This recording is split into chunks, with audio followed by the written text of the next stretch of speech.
Peace. Welcome to the culture here on the Black Star Network. I'm your host, Farajii. Thank you so much for tuning in and being a part of the conversation. Folks, we got a lot to talk about. First and foremost, let's talk about how we can shed light on the darkness of the human trafficking system. We'll be checking in with two women that are doing their part to make sure that we bring an understanding, as January is known as Human Trafficking Awareness Month. We'll talk about this issue. Also, we're going to discuss empowering and employing through filmmaking. I'm going to check in with Mr. Anthony Commodore, who is the CEO of Commodore Independent Filmworks, and my brother, Julian Bertano, the actor, the producer, the entrepreneur, to talk about their latest project and so much more as they discuss workforce development. And later on, we check in with Dr. Bridget for this week's Reclaim Your Wellness, as she talks about parenting can actually aid you. Yeah, folks, there's new study to show that and so much more. Stay with us. It's all happening on today's edition of The Culture right here on the Black Star Network. Let's go.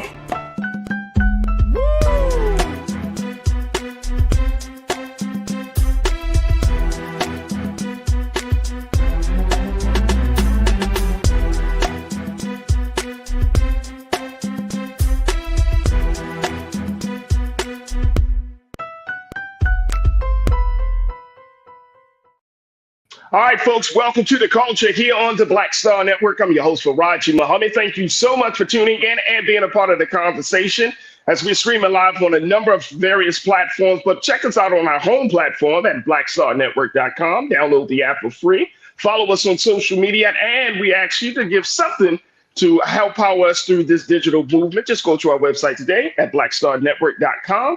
Also, folks, we are streaming on Amazon platforms, on Amazon News, on your Fire TV, also on Amazon Prime Video. You can check us out right now under the Prime Video app under Live TV, the news, or find us on Amazon.com under Prime Video, then Live TV, the news. We're also on the Freevee network. We can find us on now on under Black Star Network for the news portion. And we're on Plex TV 24 hours a day, 7 days a week. Just search for Black Star Network.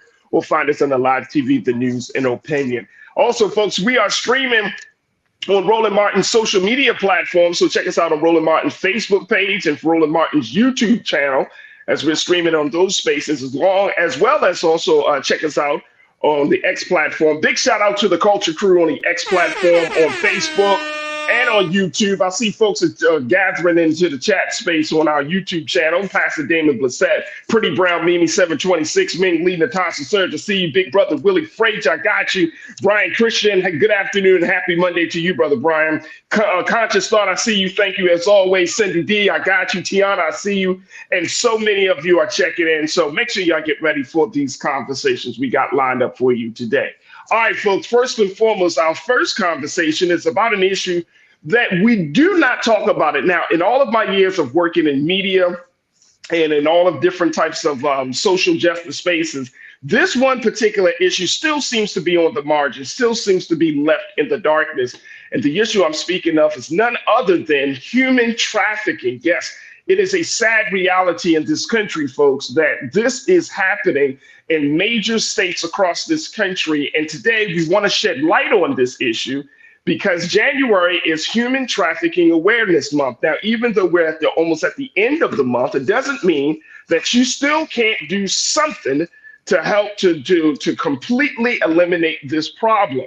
And so my guests today are two women that are working in the space of trying to do just that, to try to disrupt this system, and more importantly, to bring awareness to this issue and to humanize those who have been victimized by this issue.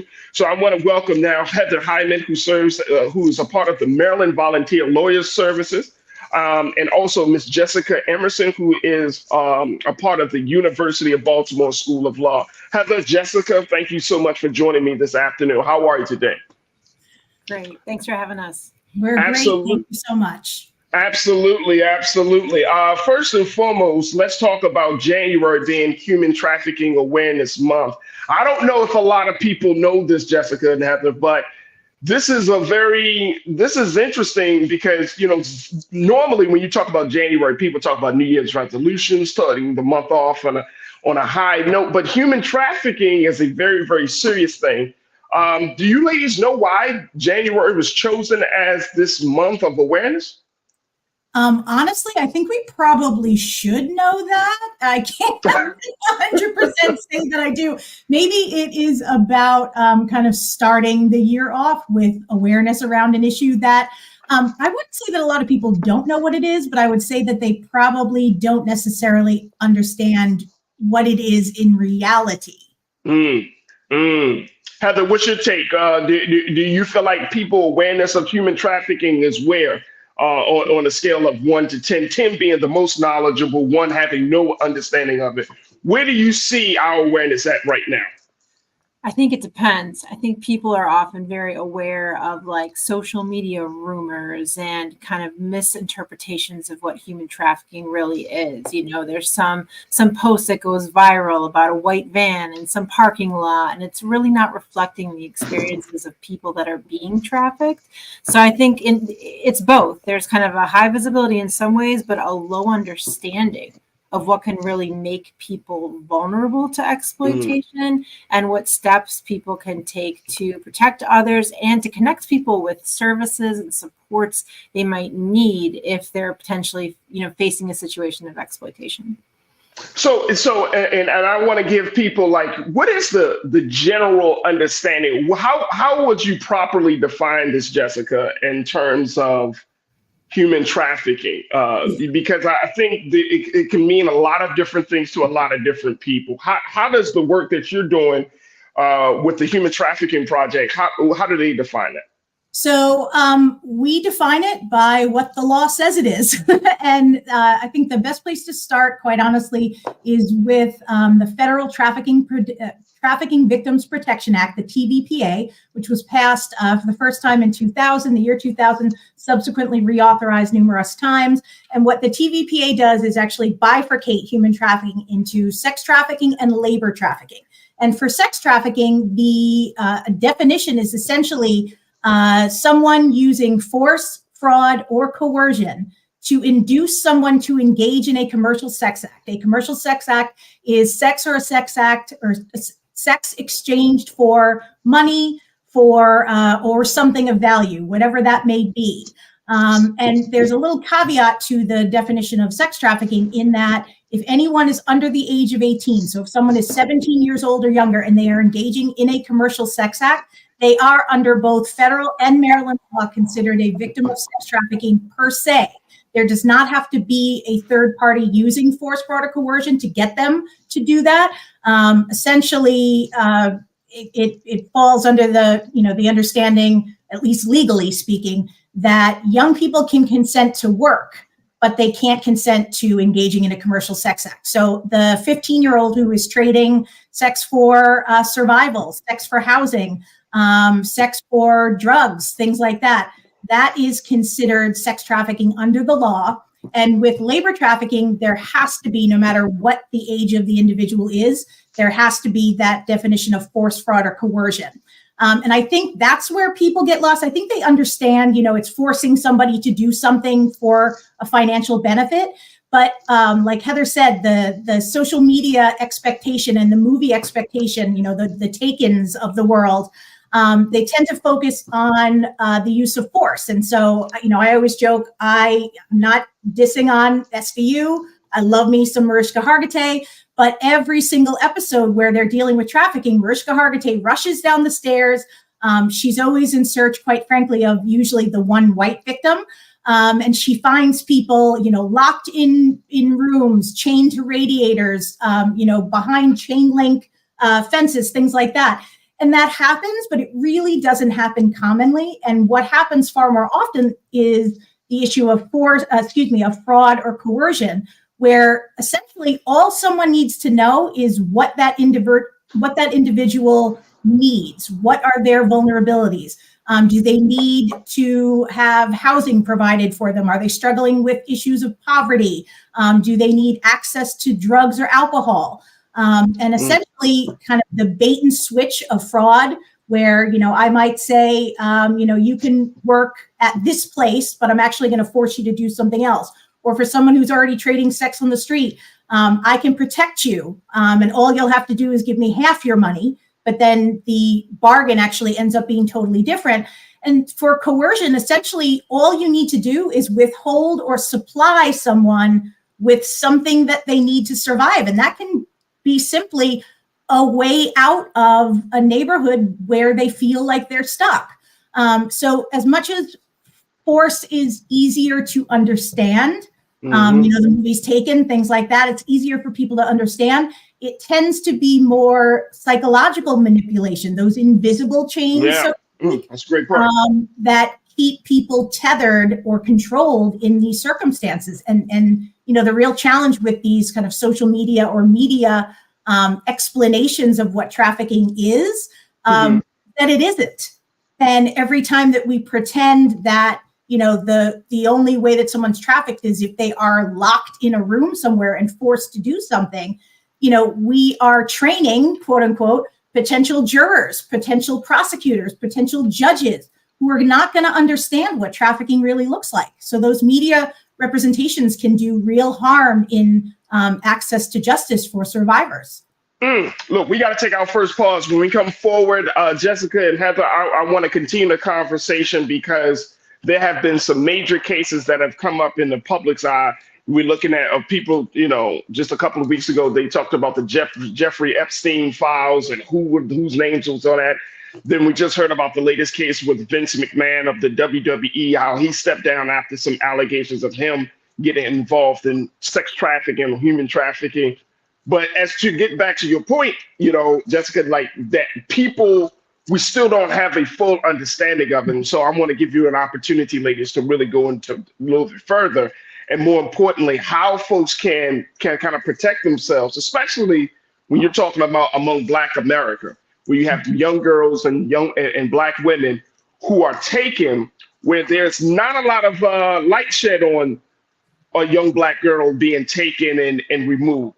But now there seems to be some effort, some gains, but we still got a lot of work to do. So we'll continue to talk about these dynamics. Folks, stay with us. Join us in the chat as we're streaming live on Roland Martin's YouTube channel and Roland Martin's Facebook page. And stay with us. It's The Culture here on the Black Star Network.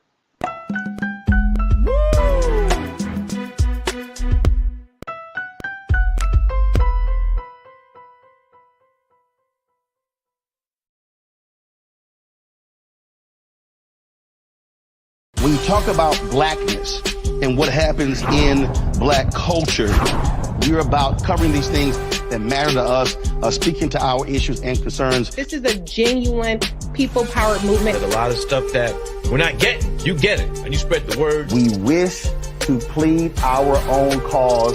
Too long have others spoken for us. We cannot tell our own story if we can't pay for it. This is about covering us. Invest in Black-owned media. Your dollars matter. We don't have to keep asking them to cover our stuff. So please support us in what we do, folks.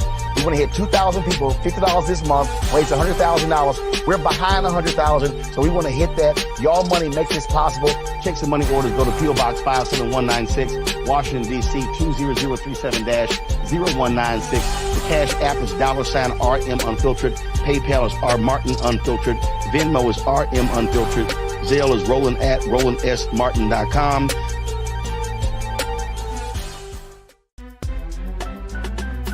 I'm Farajii Muhammad, live from LA. And this is The Culture. The Culture is a two-way conversation. You and me. We talk about the stories, politics, the good, the bad, and the downright ugly. So join our community every day at 3 p.m. Eastern and let your voice be heard. Hey, we're all in this together. So let's talk about it and see what kind of trouble we can get into. It's The Culture, weekdays at 3, only on the Black Star Network. Folks, Black Star Network is here. Oh, no punching! I'm real revolutionary right now. Support this man, Black Media. He makes sure that our stories are told. Thank you for being the voice of Black America, Roland. Stay Black. I love y'all. All momentum we have now, we have to keep this going. The video looks phenomenal. See, this difference between Black Star Network and Black-owned media and something like CNN. You can't be Black-owned media and be scared. It's time to be smart. Bring your eyeballs home. You dig?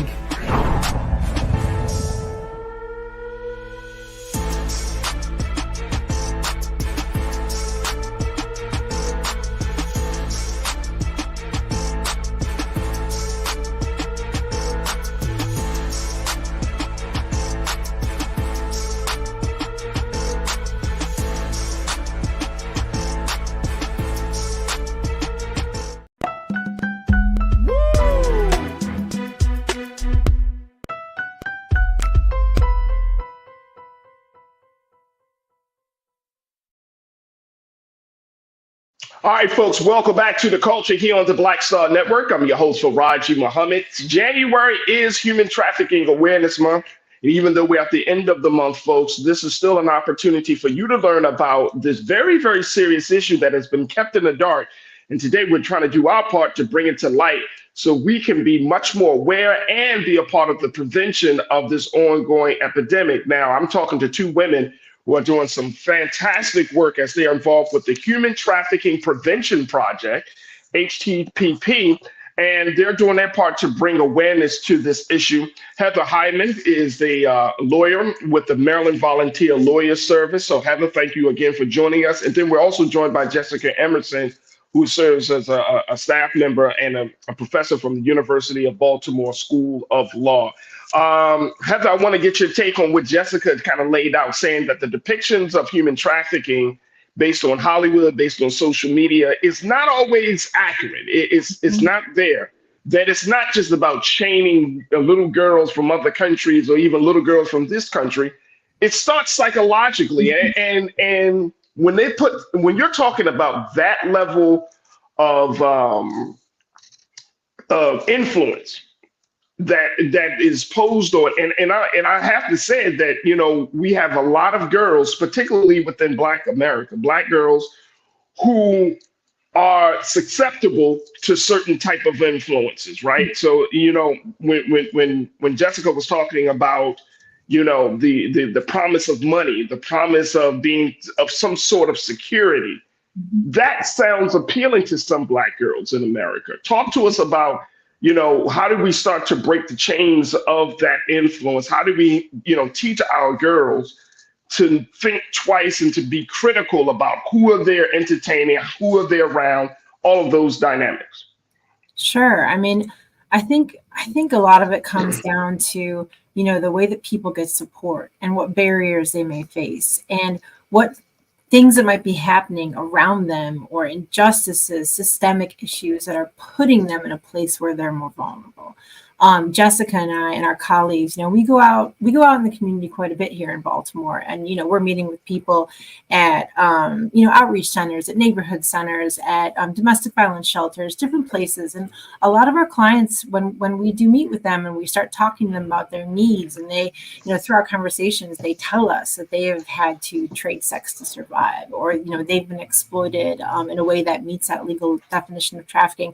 They share that often, you know, they have been victims of child abuse. They came from, you know, a home where there wasn't much stability. Maybe they didn't feel like they had places where they could reach out to get support at school, you know, within other places and in other ways that might have provided some kind of safety net to them. And then that led them down this road where they were put in a position of being vulnerable to exploitation.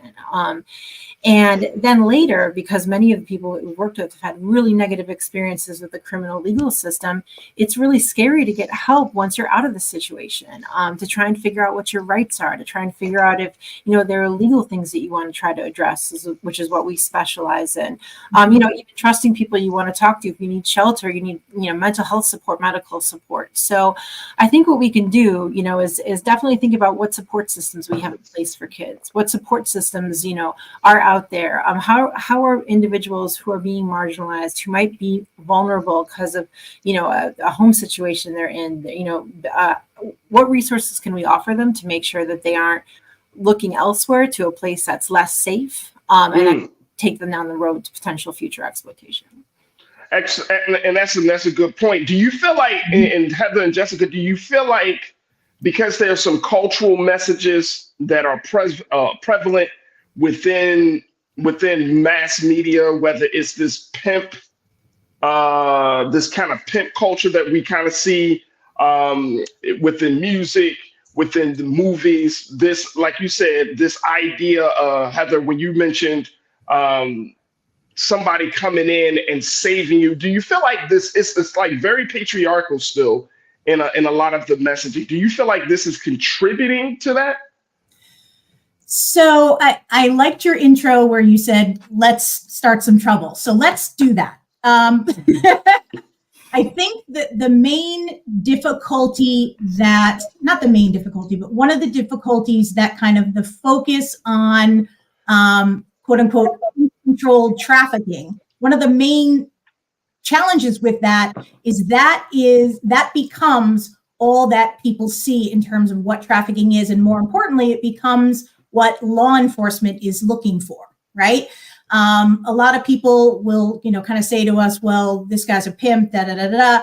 And, it's not for us to talk about kind of the cultural piece, but we can talk about the legal piece, right? So being a pimp does not mean anything legally, right? It becomes trafficking when you're using force, fraud, or coercion to get someone to engage in a commercial sex act or some other form of labor against their will.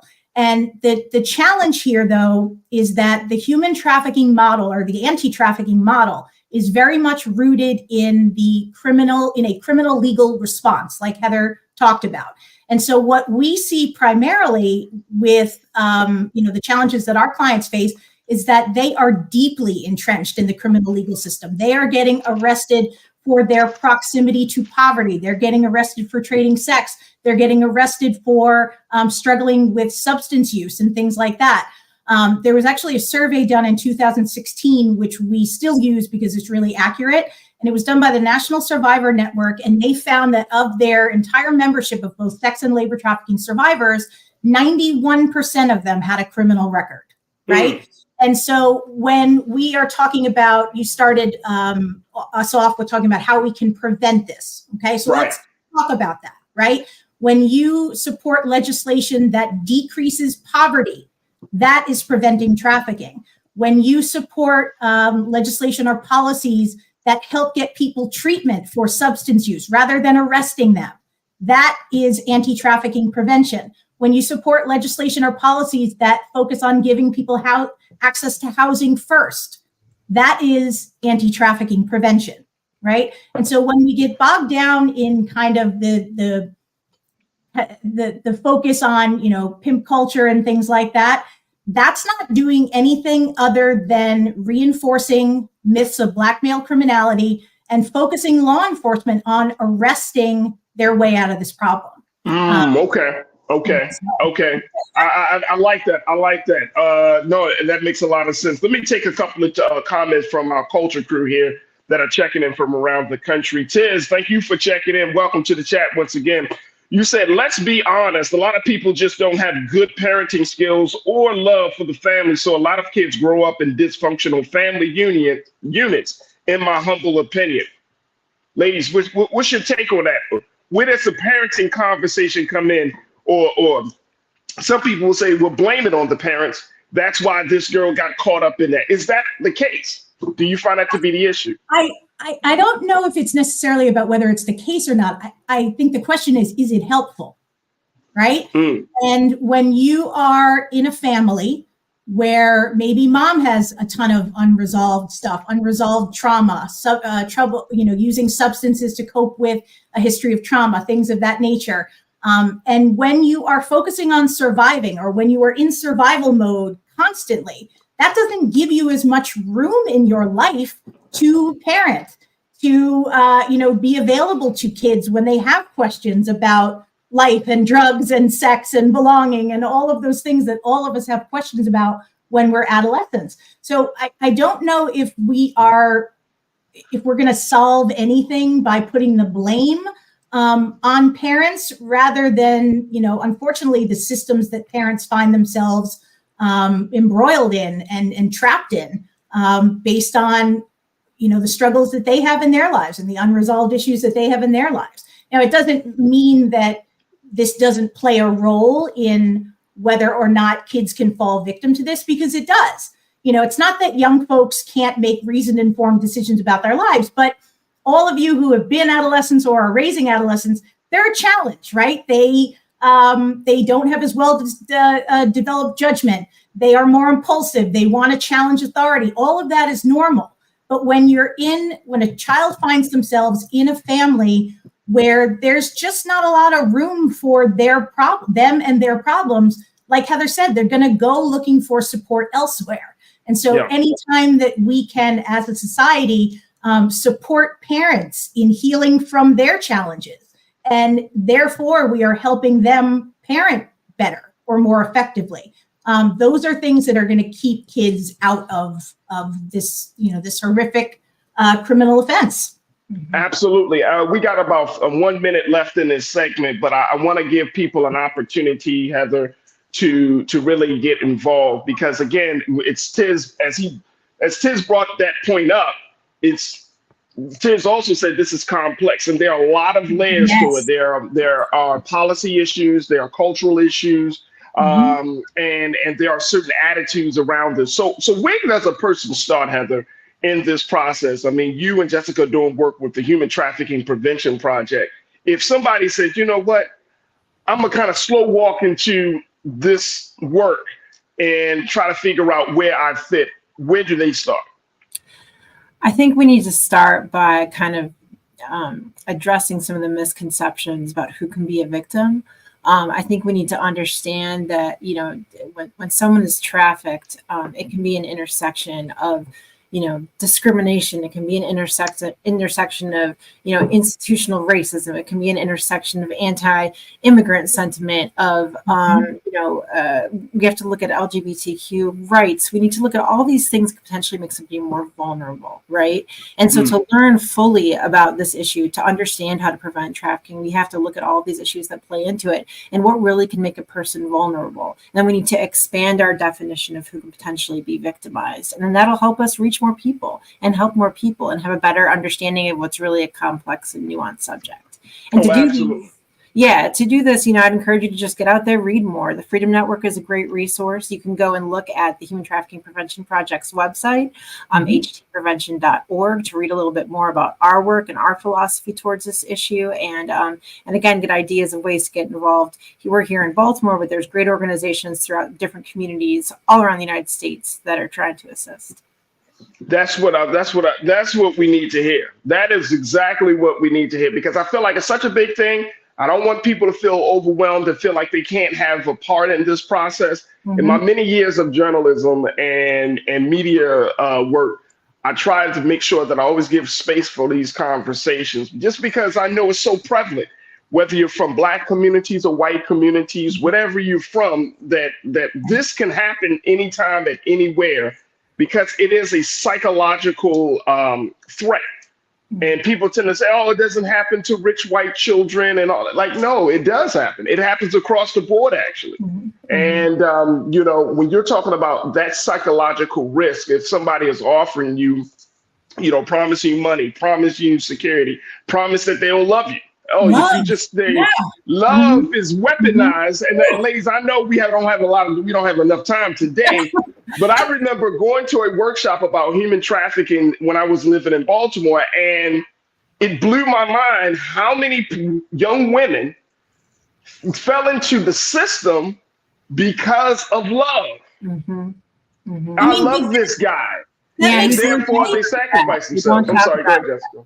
Yeah, we all want to belong to something. We all want to be a part of something or someone, especially when we haven't been given necessarily access to that because of all of these other challenges that Heather was talking about.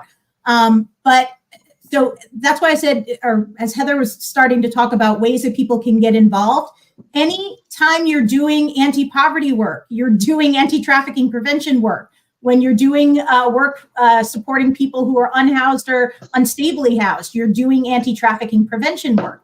And I think the more we get into the ways that when we address those root causes of trafficking and we get more into the things that we can do to prevent this, then we move ourselves away from those more media driven, the movie Taken and things like that. We move ourselves away from that, because you're doing the work when you're doing work in any of those spaces.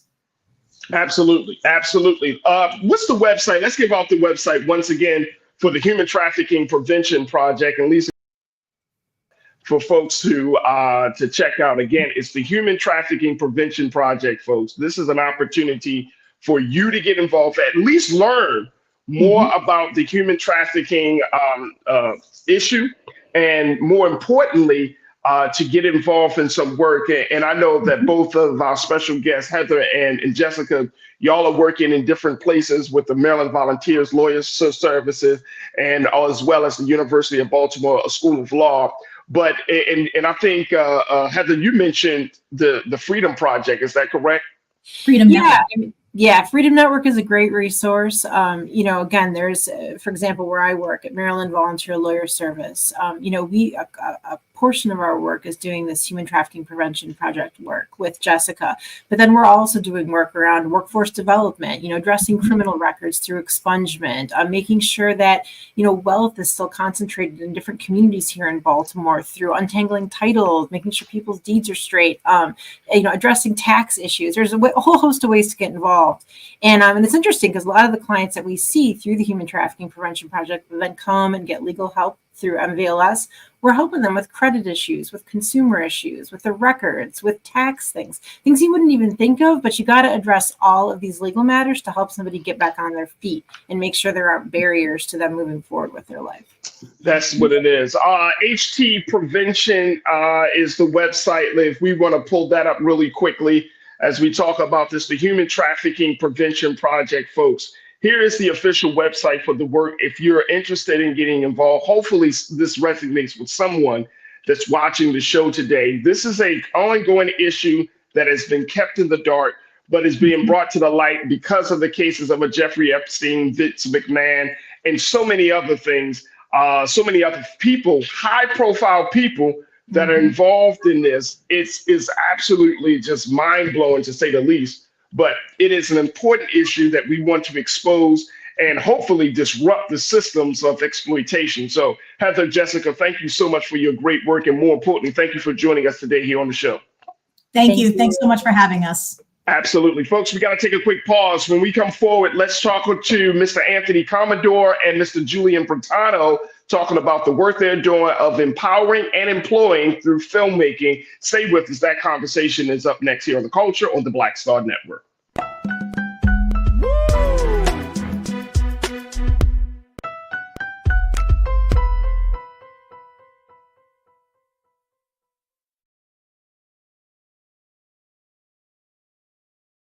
Pull up a chair, take your seat.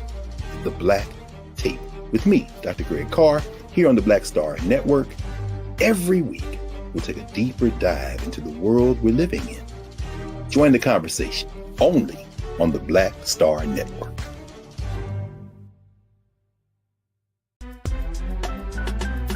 I'm Farajii Muhammad, live from LA. And this is The Culture. The Culture is a two-way conversation. You and me. We talk about the stories, politics, the good, the bad, and the downright ugly. So join our community every day at 3 p.m. Eastern and let your voice be heard. Hey, we're all in this together. So let's talk about it and see what kind of trouble we can get into. It's The Culture, weekdays at 3, only on the Black Star Network. When you talk about blackness and what happens in black culture, we're about covering these things that matter to us, speaking to our issues and concerns. This is a genuine people-powered movement. There's a lot of stuff that we're not getting. You get it, and you spread the word. We wish to plead our own cause. Too long have others spoken for us. We cannot tell our own story if we can't pay for it. This is about covering us. Invest in black-owned media. Your dollars matter. We don't have to keep asking them to cover our stuff. So please support us in what we do, folks. We want to hit 2,000 people, $50 this month, raise $100,000. We're behind 100,000, so we want to hit that. Your money makes this possible. Check some money orders. Go to P.O. Box 57196, Washington, D.C. 20037-0196. The Cash App is $RM Unfiltered. PayPal is R Martin Unfiltered. Venmo is RM Unfiltered. Zelle is Roland at RolandSMartin.com.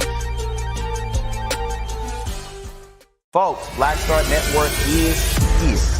Oh, no punches! I'm real revolutionary right now. Support this man, Black Media. He makes sure that our stories are told. Thank you for being the voice of Black America, Roland. Hey, Black, I love y'all. All momentum we have now, we have to keep this going. The video looks phenomenal. See, this difference between Black Star Network and black-owned media and something like CNN. You can't be black-owned media and be scared. It's time to be smart. Bring your eyeballs home. You dig?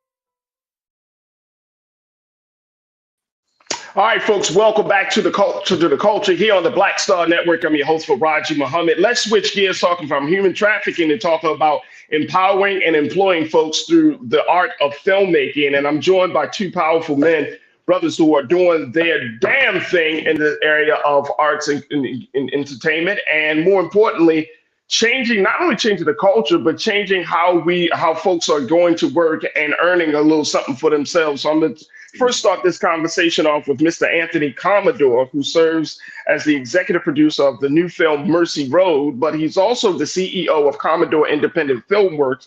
And then I'm also joined by my big brother Julian Bertano, who is an actor, producer, and entrepreneur, talking about the work that he's doing on screen and off screen as well. So first and foremost, peace and blessings to my brothers. How are y'all feeling this afternoon? I'm feeling pretty good, Farajii. Thanks so much for having us on. It's just a pleasure just to be here talking on the culture of Black Star Network. This is just amazing. So thank you so very much for having me here. Absolutely. I see my brother Julian. How's the family, brother Julian? Everything's well. Everything's well. Thank you. Thank you for having us. I echo what Commodore had to say. This network is awesome. I applaud y'all any way we could be of support. I could be of support, lend my voice service. Definitely, let's keep it going.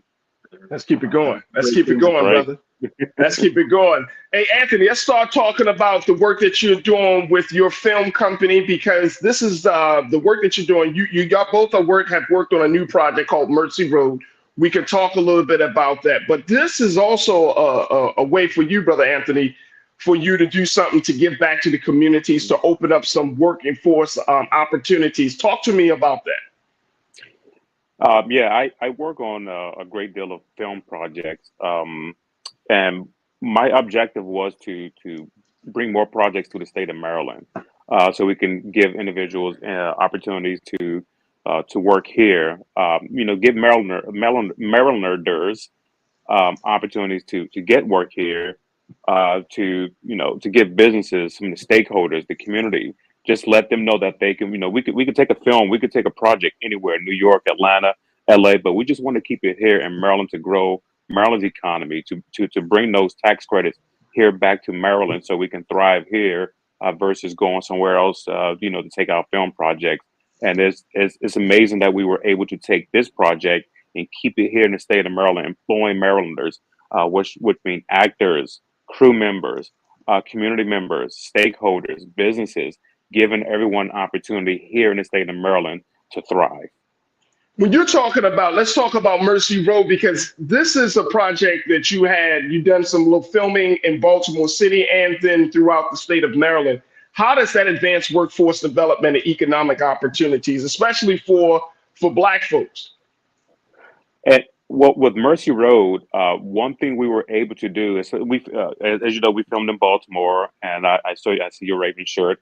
But we filmed in a community that needs a project, and a community that needs support, a community that needs opportunities. So we decided to film at the old St. Luke's Church, which is right in an undesired, kind of undesired neighborhood. But we were able to employ some of the individuals in that area to come to this old church, which was a very old church that we had to basically rehab for a period of 2 days just so we can film it for 3 days. But we gave individuals opportunities. We brought in a barber from Baltimore. We brought in, some the church members, which individuals who actually work for the church, gave them opportunity not to just make money, but to be a part of something wonderful. Makeup artists comes out of Baltimore, so we were able to take advantage of what we had in Baltimore, give them opportunities, and they loved every minute of it. And that's what gives me hope that we can go into some of these untapped neighborhoods, where there's poverty, and just give them hope that they can be a part of something wonderful, and especially not just to make money, but to kind of uplift their neighborhoods and also see their names in film credits. And that's exactly what we did this past Saturday when we premiered, had a private screening of Mercy Road. And talk about how much money are we talking about here? And then, Brother Julian, I want to get your take. But Brother Anthony, how much money are we talking about generating on a project like Mercy Road? How much money are we talking about here? Well, Mercy Road can generate a great deal of money based on, because Mercy Road is just, we filmed only the pilot episode.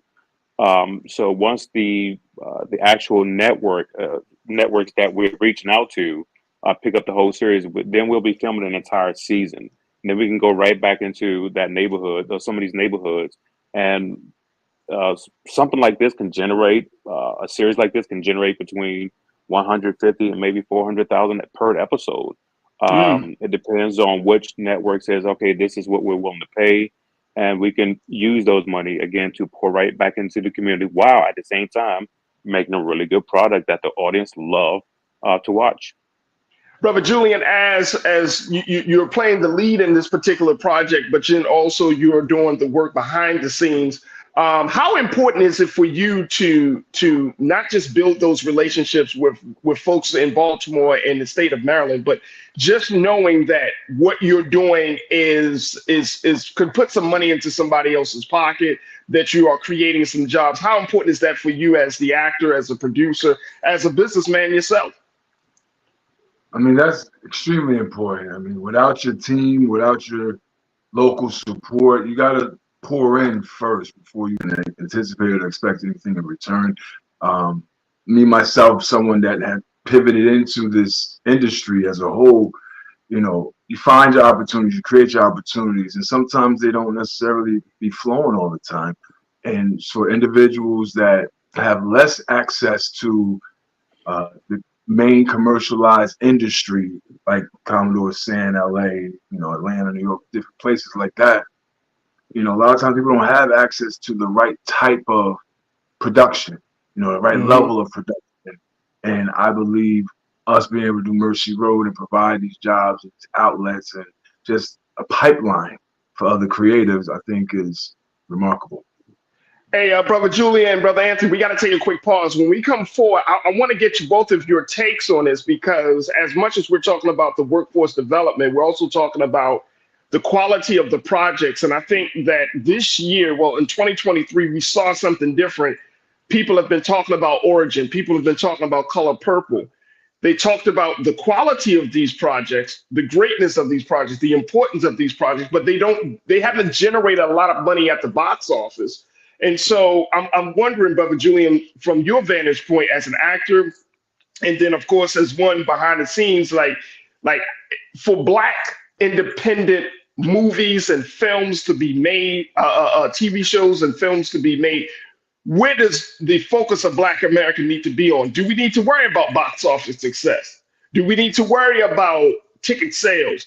Or do we need to just say, look, we're trying to tell our stories regardless of what happens at the box office? Our stories need to be told, and we're that's the focus that we need to be on. So I want to kind of get your take on that larger conversation. Folks, stay with us. We still got a lot more to talk about with Brother Anthony Commodore, Julian Bertano, and of course, I want to hear from you, folks, as we're talking about empowering through filmmaking, talking about workforce development, we're talking about telling our stories, and so much more. Stay with us. It's The Culture here on the Black Star Network.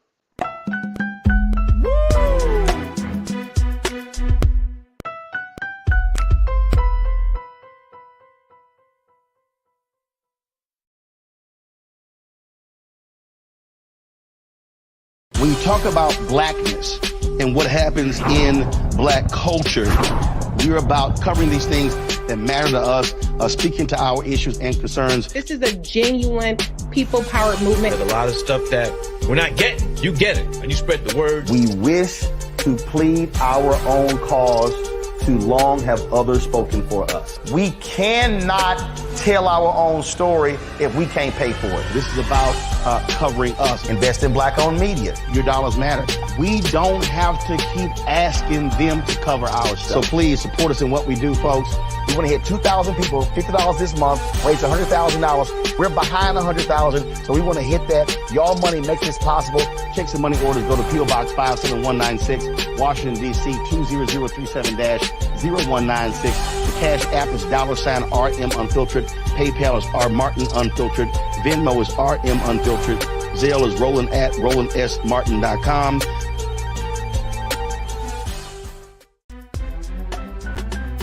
I'm Farajii Muhammad, live from LA.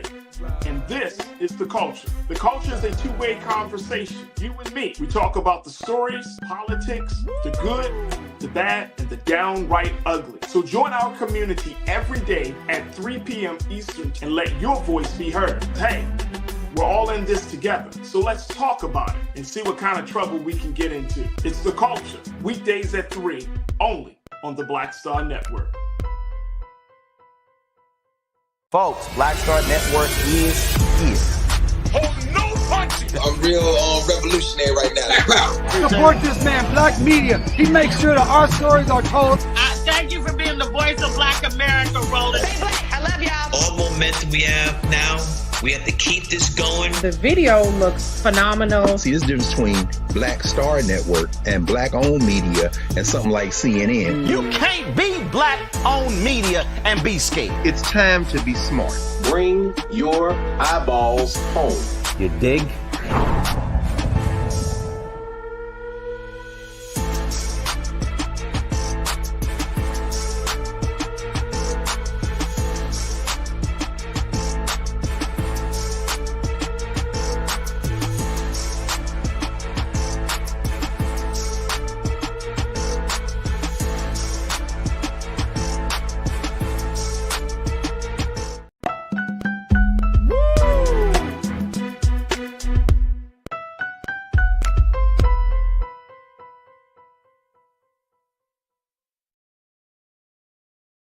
All right, folks, welcome back to The Culture here on the Black Star Network. I'm your host, Farajii Muhammad, joined by two fantastic guests, my brothers, Mr. Anthony Commodore, who serves as the CEO of Commodore Independent Filmworks, and my other brother, Julian Bratano, who is an actor, producer, and entrepreneur, as we're talking about empowering through filmmaking. Now, this is a very important part of the conversation because it's very timely that as much as we're talking about your latest project, Mercy Road, y'all shot the pilot, you had a fantastic screening, you had a whole bunch of folks came out and over the weekend to celebrate the work that you guys have been doing.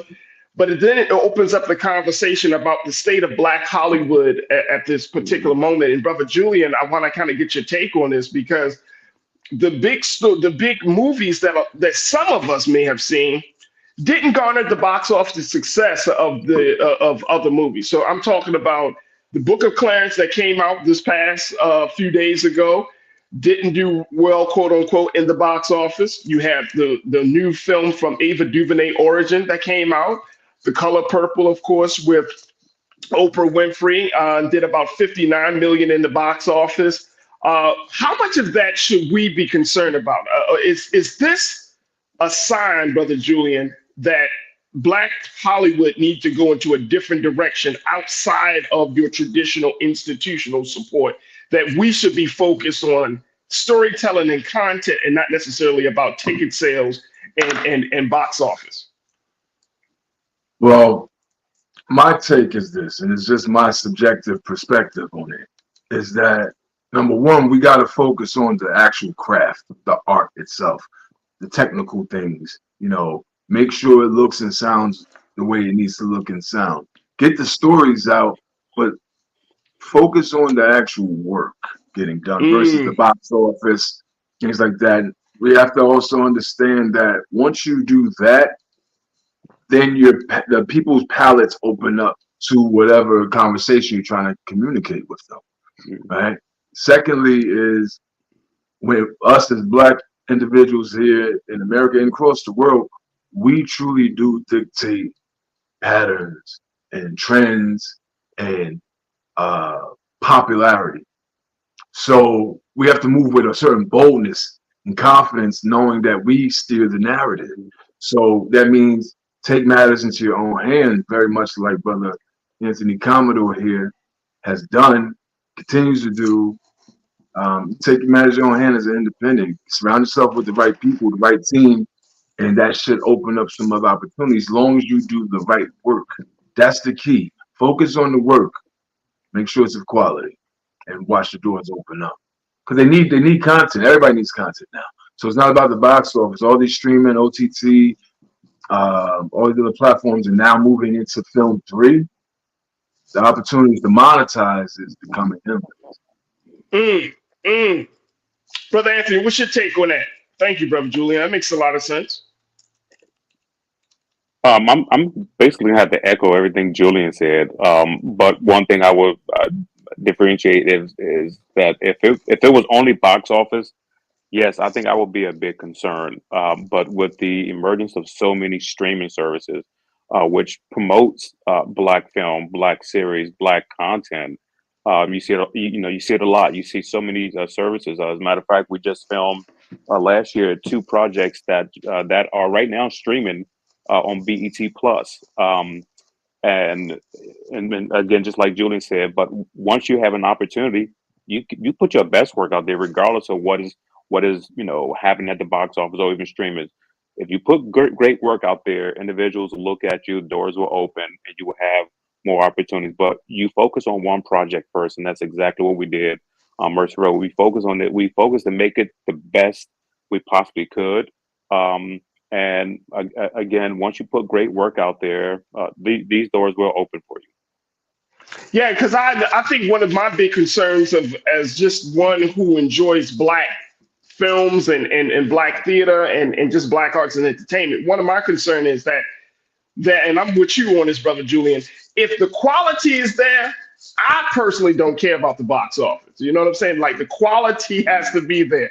I think that where it becomes a problem is like your stuff looks like it's just, I mean, I'm not going to say one particular platform, but you know what I'm saying? Like your stuff don't look like your stuff don't look like it should be worthy of being put on any public platform, and it takes away from the story. And it's unfortunate, it's a double standard, but I think we all know that if somebody sees a quote unquote black film, they're gonna judge it differently than they would a white film, right? Whether it's a rom-com, whether it's a thriller, whether it's a horror movie, whatever the case, even a documentary, you'd be like, that's a black documentary. I don't know, so-and-so did that. But let it be on some, I saw some Netflix documentary last night, American Nightmare or something, you know what I mean?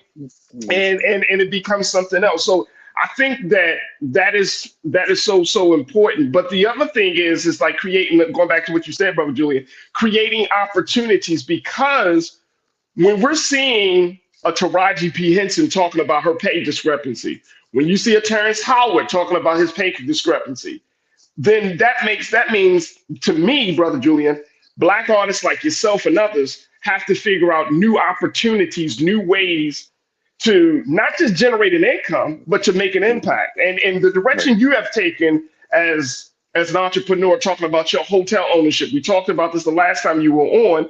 Talk to us a little bit about this, because now you're not just talking about, hey, see me in another film. You're like, you know what? Let me get out of the way and let me start serving people. Let me do something to help people. Let me do something to make people's quality of life better.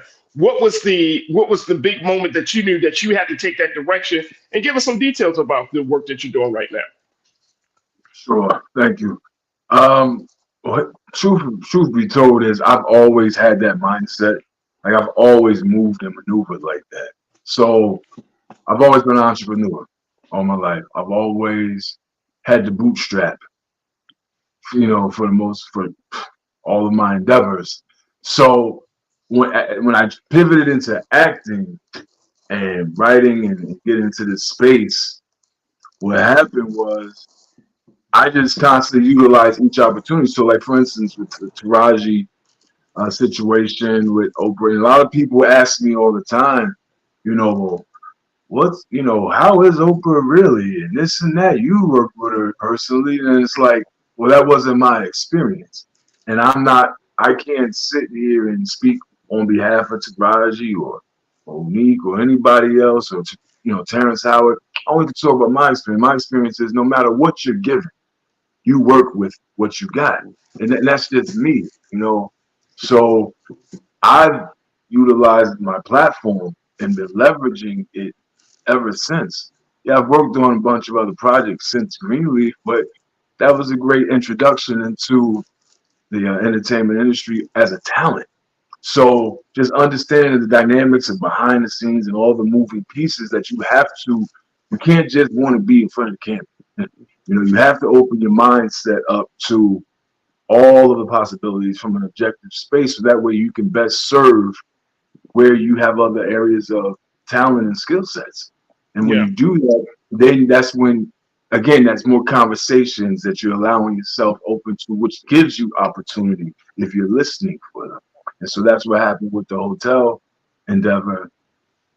We were speaking with some individuals. They knew we had a very strong interest in development and creating opportunities and wanting to get more into the real estate side. And that's kind of what opened up on the hotel side with the Rook Hotels, get our first hotel developed down in South Boston, Virginia. And even with that, people may look, oh, well, man, you must be killing it out there. I mean, here's the deal. We're all out here grinding and doing the best we can with no blueprint, right? We don't have any formulas out here. There's certain elements, but everything is custom. Like everybody's situation is their situation. So you could try to follow someone else's footsteps. That doesn't mean you're going to get the same result, because there is no true blueprint of how to maneuver in this space. So we just have to stay flexible and get a good, strong team around you. And look out for one another. And that's what helps you with your entrepreneur endeavors while trying to pursue and do your creative side. Absolutely. And brother Julian, because it's you and your wife, y'all working in this as a partnership, but more importantly, what do you make of people who say, oh man, anytime these celebrities, they do too much. They got their hands in too many pots, you know what I'm saying? And what do you make on that conversation? What's your response to that? I call cap on it, and I say that it's BS, Farajii. We're people. We're people first. It's not, the celebrity part, that's a tool that we get to utilize if we use it right. But then we're people, man. We have all types of interests. You spoke of Terrence Howard. Terrence Howard is doing some cool things in the, I believe, the physics space and understanding how science and things play with sound and the body healing. He's doing some great work. I'm just started looking at some of his work, and that's something he's always wanted to do. He said that he was doing acting to pay bills, He just became very good at it, very skilled at it, but he has other endeavors. Other people have other talents and interests. So I say, don't put yourselves in a box. Like, allow yourself to breathe and give yourself room, because you never know. Again, this is television. This is media. This is all for communicating messages. And what do you communicate a message for but to get some actions and some results out of it? So what results and actions are you looking to get out of your viewers other than just seeing you up on the screen? No, have something for them to take away and that they can apply to their lives to hope amplify and be of value. Hey, bro, you dropped the jewel right there. At the end of the day, y'all people, y'all have different interests, right? It's not shut up and act no more. I know back in the day that was a thing, right? Just shut up and act. Nah, not anymore. No, I'm definitely not the guy. That conversation comes. You tell me what I can and cannot do. I'm respectful in all things that I do. So, I'm going to keep everybody in mind, but I'm definitely going to do what I'm doing. There it is. Hey, look, brothers, I truly appreciate y'all both for joining me and having this discussion. Brother Anthony, talk to us about Mercy Road. What's the next step in the process? The next step in the process is reaching out to some of these networks. Our legal counsel he has everything lined up. We have certain networks we're reaching out to, and our objective is to have it greenlit, picked up. We've created an entire series. We look forward to pushing it out to the masses, and I'm very happy about this project. And just like Julian said, one thing when you see shows like Mercy Road, regardless of any other shows that are alike, we have to do things different. We have to move different. We have to prepare different. We have to execute different. We have to make sure each and every person gives that 100%, because if they're able to do that, we put out this great quality work, doors open up, and we can just help out so many people in our own community, in our own businesses. So we just hope that once Mercy Road is picked up, we can bring those people right back together and say, all right, folks, let's get to work for the next 3, 4, 5, 6 months. And we take it that way. There it is. There it is. Anthony Commodore, I truly appreciate you, brother. And I hope you give us an update on this process as you're pitching into networks. Yes. And we would love to be a part of that process to really celebrate you. But I thank you so much, brother Anthony, for the work that you're doing. Anthony, yes. You're welcome. You're welcome. My brother Julian Bertano, please give my best to you and to the family, brother. And of course, you're always welcome back onto the platform to talk about the next steps in the work that you're doing as a social impact specialist. You got the Block Builders Academy. We can bring you back to talk about that as well. But you're doing some fantastic work and just keep doing it, brothers, doing it big for the culture, man. Thank y'all so much for joining us today. Thank you, Farajii. We greatly appreciate it. Thank you for having us. We appreciate it. Absolutely. You're welcome. You're welcome. All right, folks, we got to take another quick pause. When we come back, let's hear from our medical expert, Dr. Bridget, for this week's Reclaim Your Wellness. Stay with us. That's up next here on The Culture on the Black Star Network.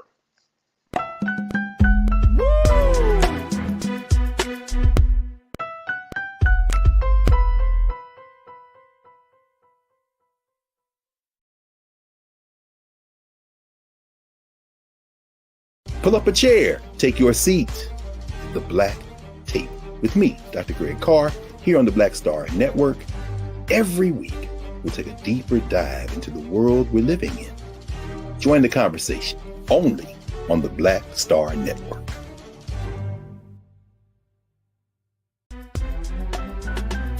I'm Farajii Muhammad, live from LA. And this is The Culture. The Culture is a two-way conversation. You and me. We talk about the stories, politics, the good, the bad, and the downright ugly. So join our community every day at 3 p.m. Eastern and let your voice be heard. Hey, we're all in this together. So let's talk about it and see what kind of trouble we can get into. It's The Culture. Weekdays at 3, only on the Black Star Network. When you talk about blackness and what happens in black culture, we're about covering these things that matter to us, speaking to our issues and concerns. This is a genuine people-powered movement. There's a lot of stuff that we're not getting. You get it, and you spread the word. We wish to plead our own cause. Too long have others spoken for us. We cannot tell our own story if we can't pay for it. This is about covering us. Invest in black-owned media. Your dollars matter. We don't have to keep asking them to cover our stuff. So please support us in what we do, folks. We want to hit 2,000 people, $50 this month, raise $100,000. We're behind 100,000, so we want to hit that. Y'all money makes this possible. Check some money orders. Go to P.O. Box 57196, Washington, D.C. 20037-0196. The Cash App is $RM Unfiltered. PayPal is R Martin Unfiltered. Venmo is RM Unfiltered. Zelle is Roland at RolandSMartin.com. Folks, Black Star Network is here. Oh, no punches! I'm real revolutionary right now. Support this man, Black Media. He makes sure that our stories are told. Thank you for being the voice of Black America, Roland. Hey, Black, I love y'all. All momentum we have now, we have to keep this going. The video looks phenomenal. See, this difference between Black Star Network and black-owned media and something like CNN. You can't be black-owned media and be scared. It's time to be smart. Bring your eyeballs home. You dig?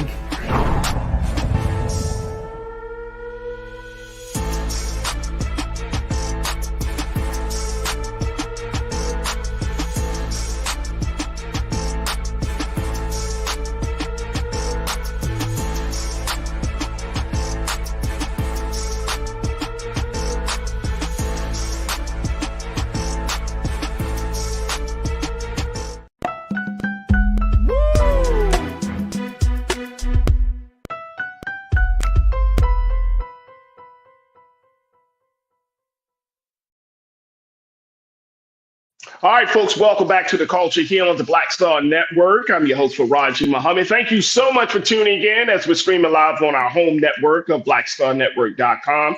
Make sure you do your due diligence, download the app for free, follow us on social media, and put something in the bucket for us as your sign of support and love for the work and the content that we're putting out there each and every day. If you go to our website at Black Star Network, you'll see that we are all over the place. Brother Roland's talking to a lot of different people. We're having a lot of different conversations here on the culture, the the Black Table, my sister with the frequency, and so many of the dynamic special programs that we have here on the network. So do your due diligence, support us today, and we thank you for your support. All right, folks, it is Monday. It is time for us to check in with our medical expert, Dr. Bridget, for this week's Reclaim Your Wellness.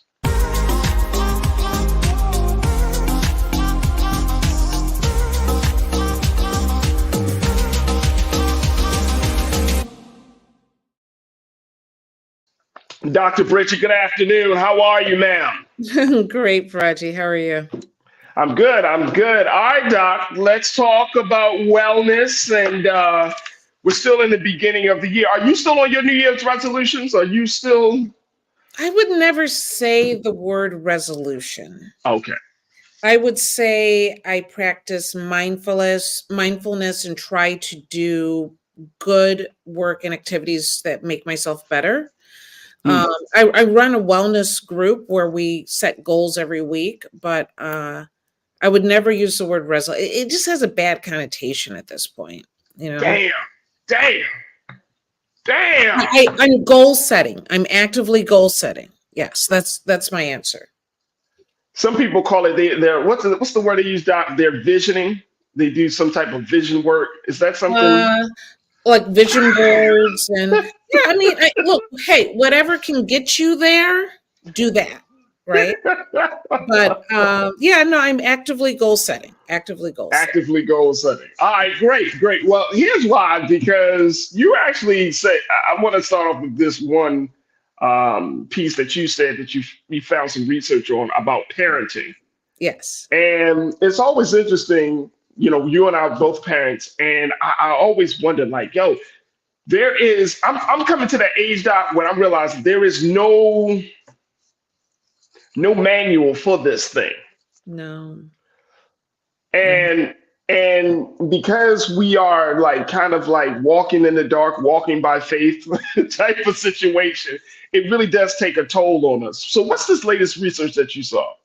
Well, I think today's subjects are really going to be interesting because we're talking about what ages us and actually how can we gain some of that back. Right. So don't let this be a downer for you because we're going to end on a good note. We're going to end on a good note, I promise, with this one. But that basically at Northwestern University, they've actually proven what we've known for quite some time is that having children ages you. And so what they're looking at is women that have given birth, and what they've noticed is that the telomeres or the epigenetics of these women actually makes their life shorter. It actually ages them over time. And so basically when we say, you know, these kids are going to kill me, they kind of do. So it's some interesting information that we found here. What? Wait a minute. Parenting actually ages you? Yeah. So it was a new study that they found that with each pregnancy, that the mother's cells age anywhere between 6 months to about 2 years. So meaning if you only have one pregnancy, that ends up aging you, let's say 6 months or maybe more, depending on the pregnancy, 2 years. But if you have 5 babies, then it probably ages you 10 years. And there was another research from George Mason University that said that childbirth could age women up to 11 years. Come on. Come on.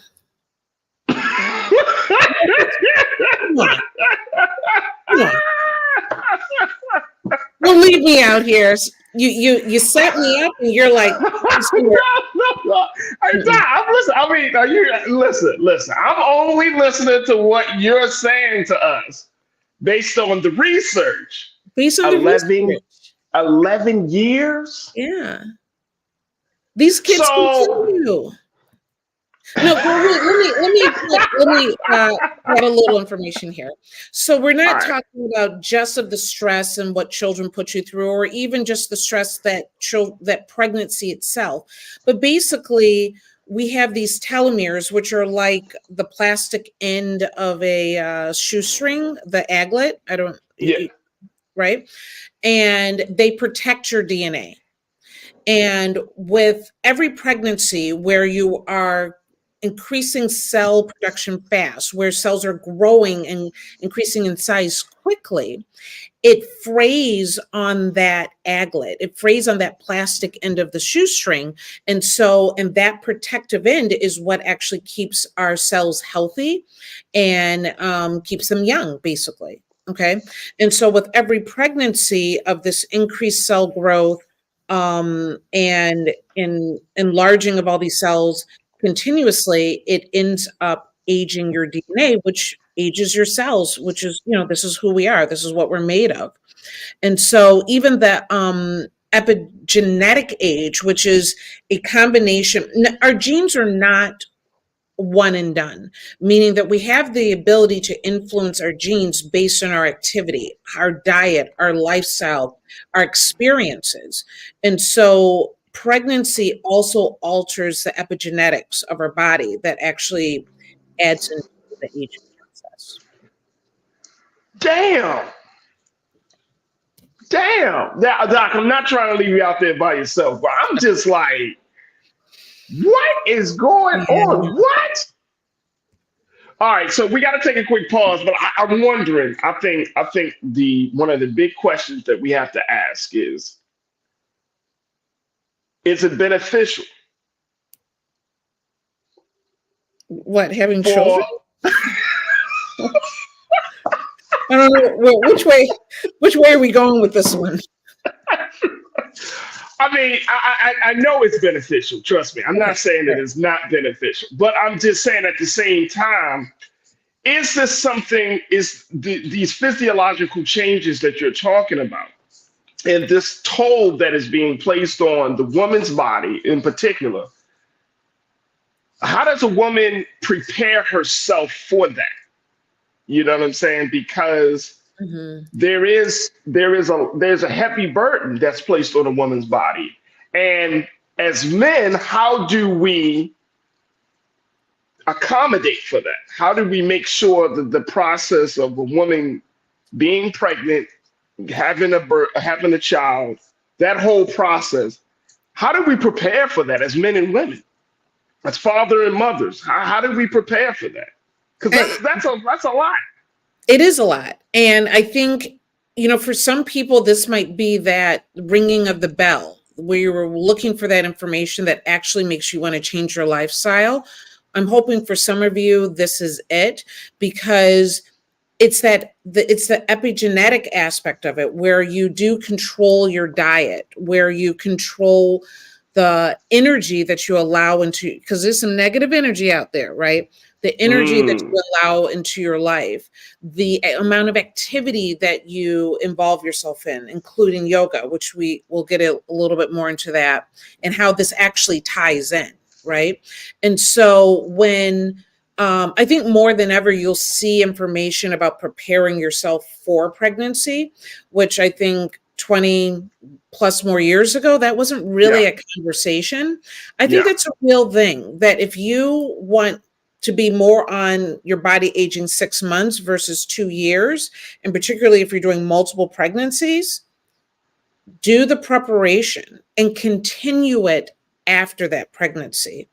Because the fact of the matter is, we actually come, who has the longest telomeres, right? So these are those protective ends of our DNA that keeps us young. Blacks have longer telomeres more than any other race. But what we experience after we get here will cause a lot of the shortening and the less protection, and changes, honestly, our DNA. So we can protect ourselves and put ourselves in a better place, even through pregnancy, by living ignore the culture around us that tells us to eat fast food, quick food, high fat, high carbs, and focus in on a healthy lifestyle that is actually still more gratifying and enjoyable, and you can live your youthful life for a long time. Look, we got to take a quick pause. The crew is talking about this as you breaking out all of this new research to show that there is a physical and emotional toll of having children. We'll continue the conversation on the other side. Folks, I want to hear your take on this as Dr. Bridget breaks it down for us, that parenting, having children and being a parent can age you based on some new research. And what do you make of that? Join us in the conversation. Post your comments in the chat as we stream live on Roland Martin's YouTube channel and Facebook page, and stay with us. The conversation continues on the other side here on The Culture on the Black Star Network.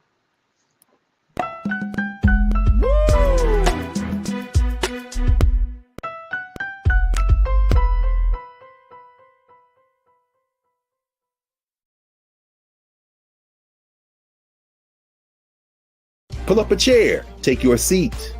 The Black Tape with me, Dr. Greg Carr, here on the Black Star Network. Every week, we'll take a deeper dive into the world we're living in. Join the conversation only on the Black Star Network.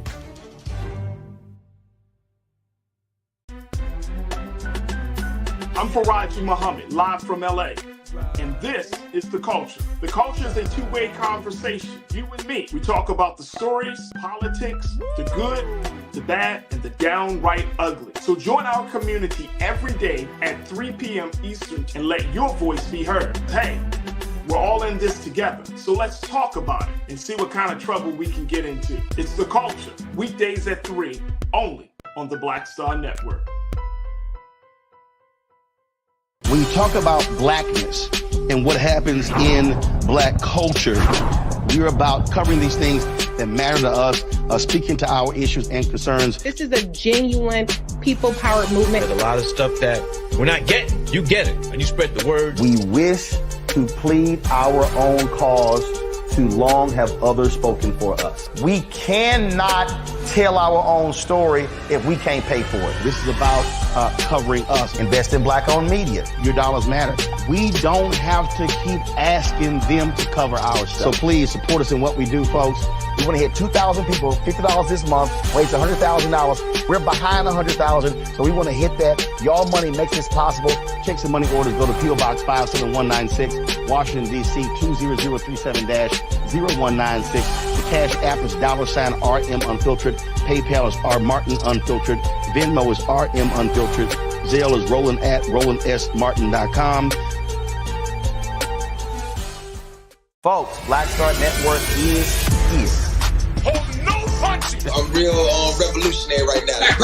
Support this man, Black Media. He makes sure that our stories are told. Thank you for being the voice of Black America, Roland. Hey, Black, I love y'all. All momentum we have now, we have to keep this going. The video looks phenomenal. See, this difference between Black Star Network and black-owned media and something like CNN. You can't be black-owned media and be scared. It's time to be smart. Bring your eyeballs home. You dig?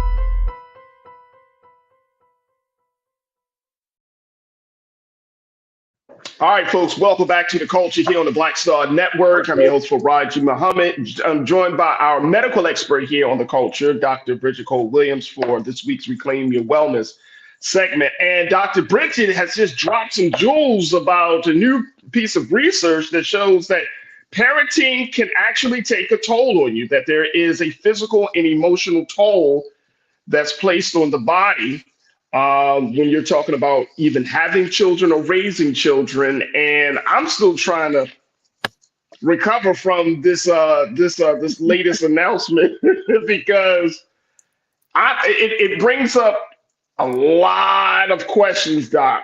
A lot of questions, and the crew is listening, and everybody's in a state of shock. You know, I see people putting Stephanie Humphrey channel check this. She said, "Whoa, Doc, whoa!" Like this is. What did we say right at the start? This is something that we always expected. It's just the research. You know, those kids were aging you right from the beginning. But now the research supports that. So, but there's a way around this, and there's a way to protect your body that is meaningful. So, but see, I think the conflict comes in when you're talking about the cultural messages, the religious messages, the family messages that we are conditioned by, that we are accustomed to hearing, and then you have the scientific research. And now you have to, if you're a woman, you have to figure out, especially if you're a woman that don't have children already, like, is this really something that I want to put myself through? If you're a woman that do have children, you're probably sitting in the back like, please, you ain't gotta, I don't need research for that. I know that. Yeah. And it's trying to figure out how to be in a better space with with all of this new information. So I think it creates a little bit of a disturbance. Yes, but I think that's what I'm saying. I hope this is the bell ringing for some people you really have to take care of yourself. Right. And a lot of the messages that we get in our culture do not support taking care of ourselves, right? A lot of our culture supports indulgence and, you know, particularly in America, to continue to work harder, stay up later, you know, get more done, things that add more stress to our lives. And we have to have a protective place. We have to have a place where we balance our lives, balance our diets, and don't let the intensity of our culture to have a great effect on us. Balance our lives, balance our diets, and don't let the intensity of the culture have a great effect on us. All right. I like it. Brian Christian, my guy Brian, said, I wonder if this also explains postpartum depression. What's your response to that, Doc? I don't think it's the cause of it, meaning that if you could have a difficult pregnancy, you could have a very straightforward pregnancy and still end up with postpartum depression, right?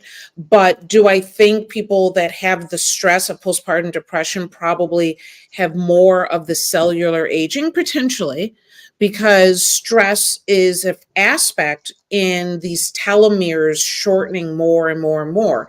People that have more trauma will have more, their telomeres will be shorter. People that have more intense negative aspects of their life will also have, it changes our genetics a little bit. And so it changes who we are. So I think there's an aspect of it that's true. Okay.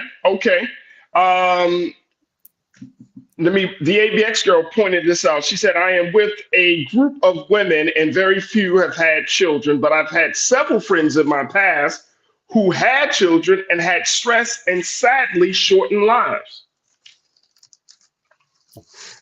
I feel like with the ABX girl, and I've heard some women kind of express that sentiment, not her particularly, but just in saying that they have friends that are in that space. But one of the things is that my concern also around this is it creates a sentiment of bitterness, a resentment. And, you know, if you know, we're in a space, we're in a culture right now, Doc, where women are fighting for agency of their bodies, fighting for agency over their rights, fighting for agency over their health.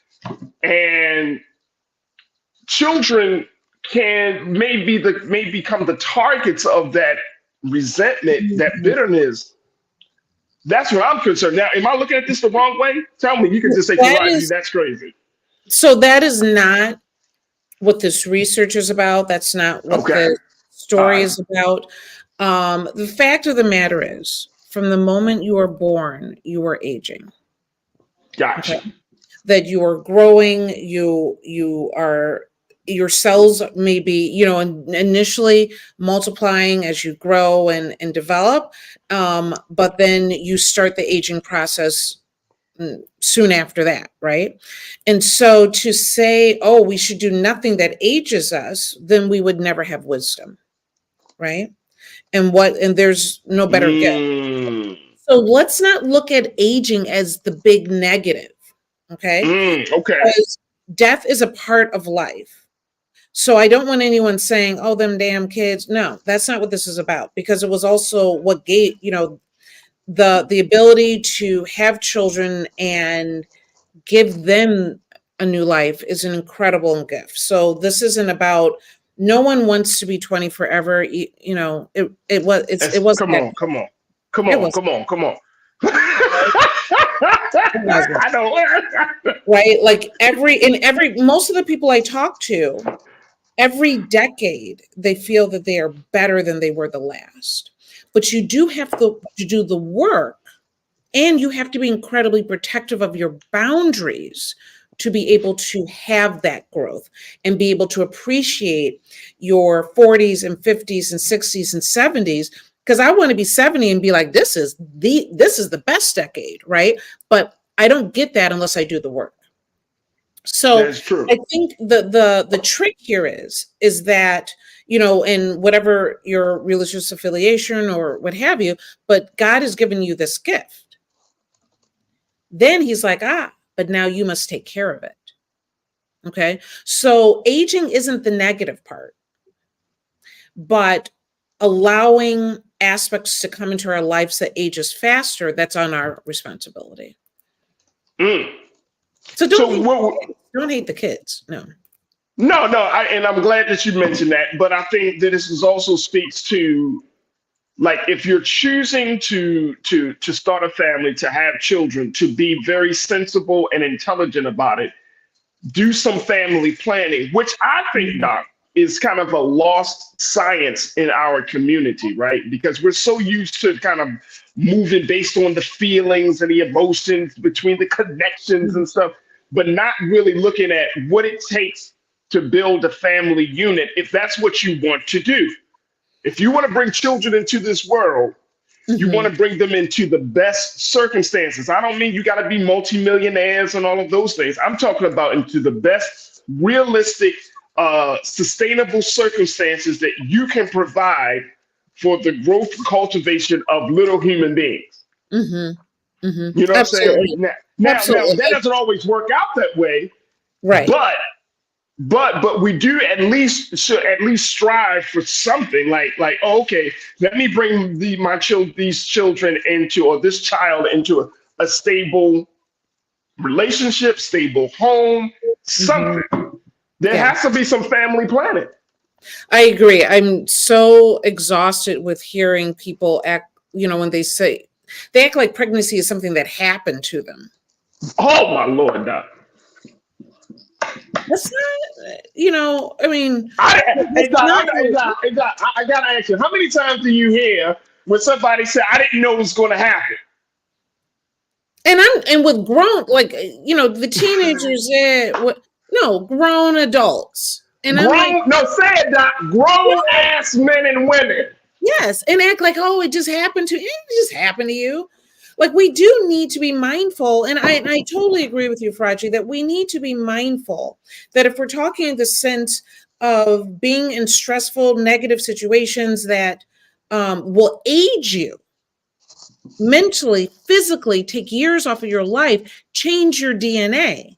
So pick your partner wisely. If they're stressing you out now, honey, they will mess you up in 10, 20 years from now. Okay. If you have not, looking at bringing a child into a space where they have the best opportunity that you can provide, instead of bringing them into a situation that you are not even trying to give them a good opportunity. Lord. And guess what? Yes. And all of that will age you. That will age you. And so if that's important to you, make better. I mean, we've had this conversation before. Make better choices. Make better choices. But I love him. I'm sorry.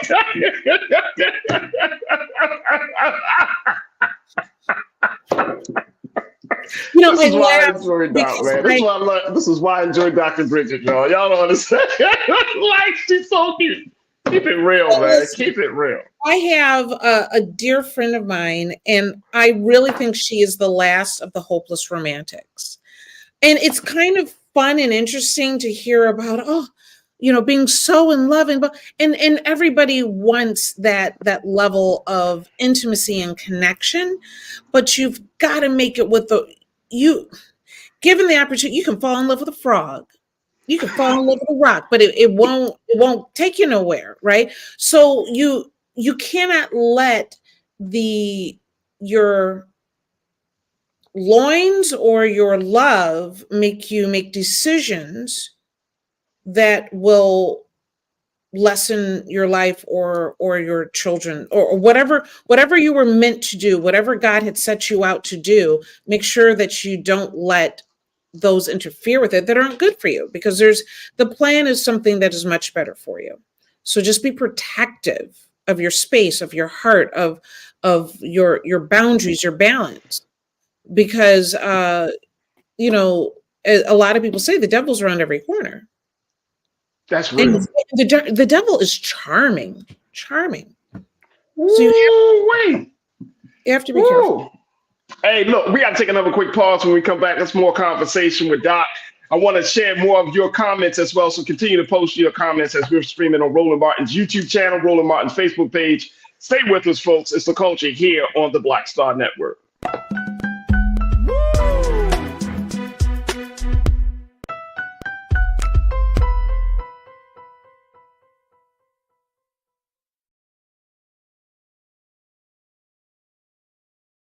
Pull up a chair, take your seat. The Black Tape with me, Dr. Greg Carr, here on the Black Star Network. Every week, we'll take a deeper dive into the world we're living in. Join the conversation only on the Black Star Network.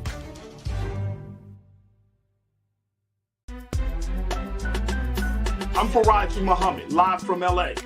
And this is The Culture. The Culture is a two-way conversation. You and me. We talk about the stories, politics, the good, the bad, and the downright ugly. So join our community every day at 3 p.m. Eastern and let your voice be heard. Hey, we're all in this together. So let's talk about it and see what kind of trouble we can get into. It's The Culture, weekdays at 3, only on the Black Star Network.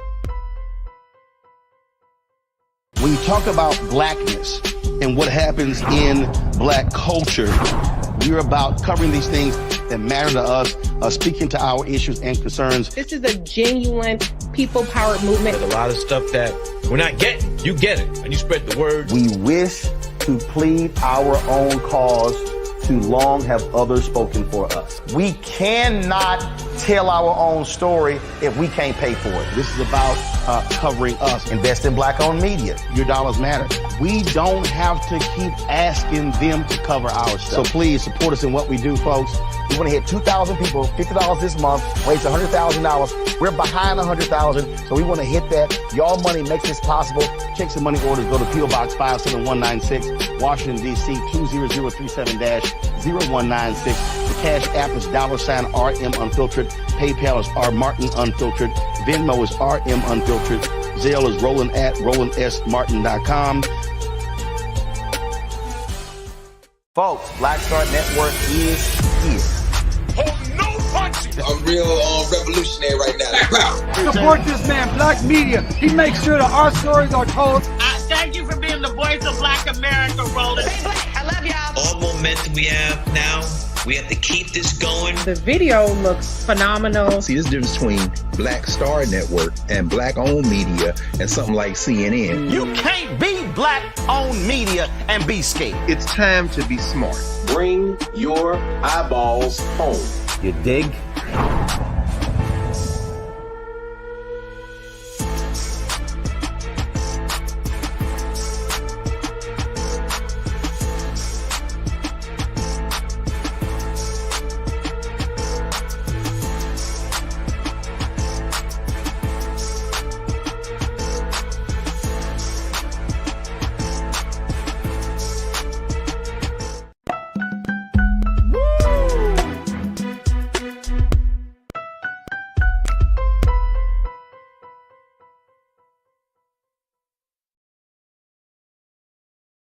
All right, folks, welcome back to The Culture here on the Black Star Network. We are in the midst of our segment, Reclaim Your Wellness, with our medical expert, Dr. Bridget Cole-Williams, MD.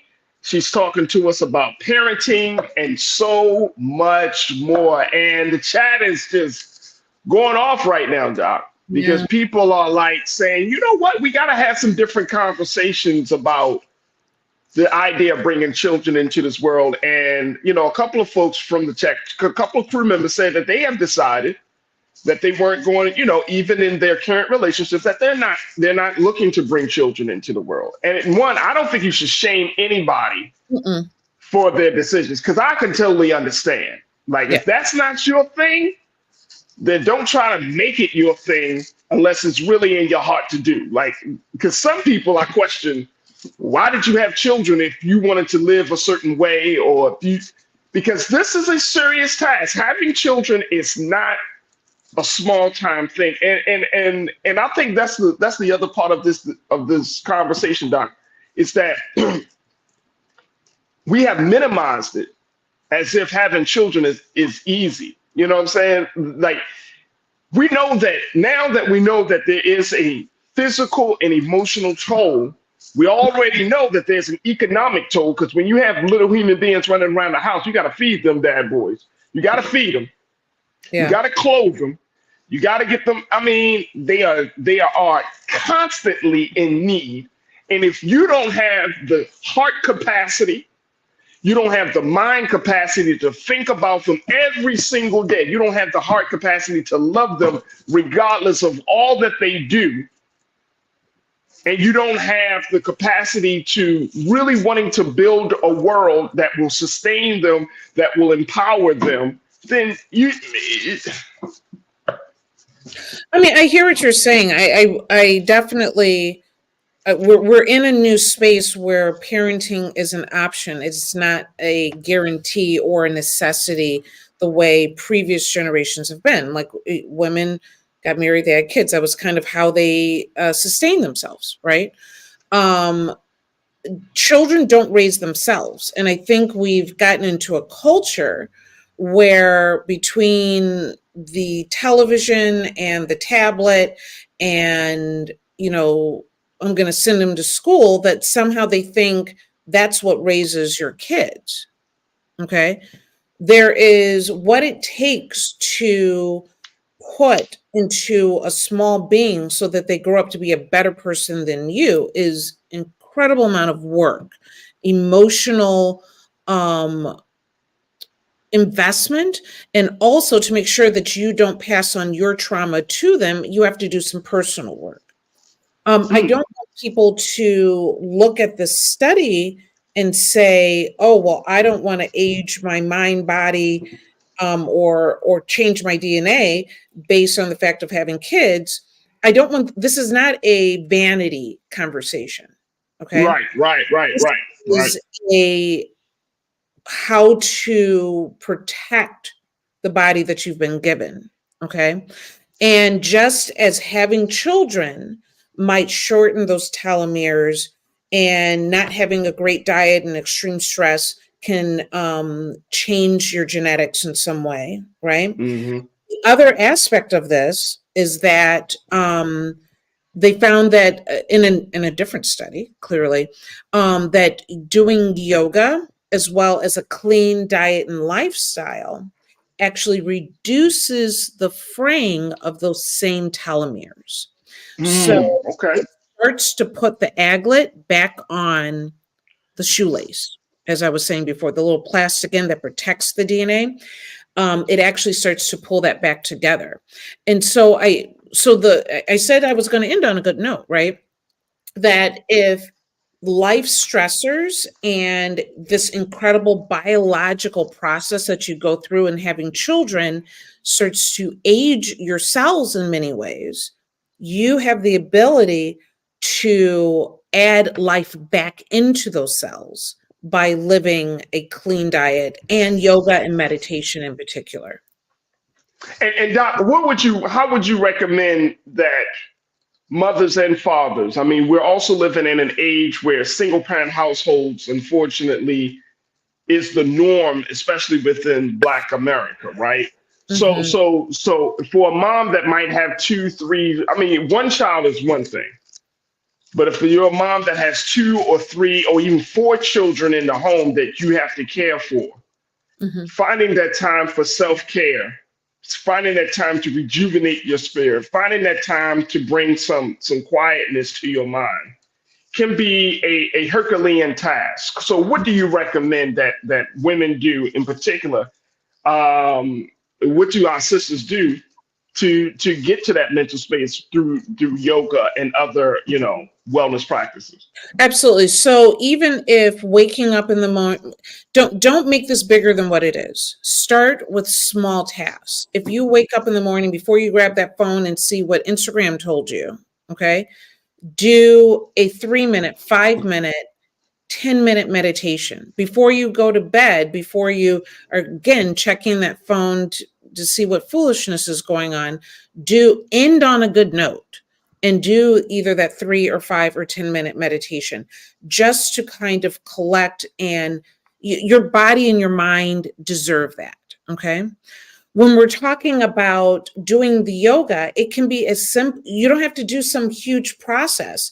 And they found that even with Black people doing yoga, there's many times a stress of going into a class where it is all, white individuals. That in itself has a stressor to it.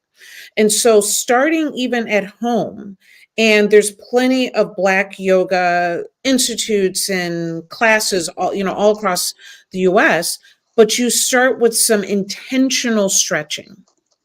Okay. Start with some intentional stretching to get yourself back into your body and to be able to use and feel more comfortable in it. And that in itself has a certain amount of meditation to it. The other part of this is, what are we eating? There's a methylation process that happens with our DNA, and this means that it actually is a transmission of life. If we have methylation, we actually improve the quality of our cells. And foods that are rich in providing that methylation process are beets, onions, garlic, dark leafy greens, such as kale, collard greens, but I didn't say kale chips. No, I didn't say it. Get the real vegetables in there, and that can have a great benefit on how your genes are expressed, along with avocados, broccoli, even cabbage, fish, seafood. So the whole pescatarian approach to this of life, or beans and legumes, eggs, vegetarian approach to this can be helpful. What should you avoid may be more important.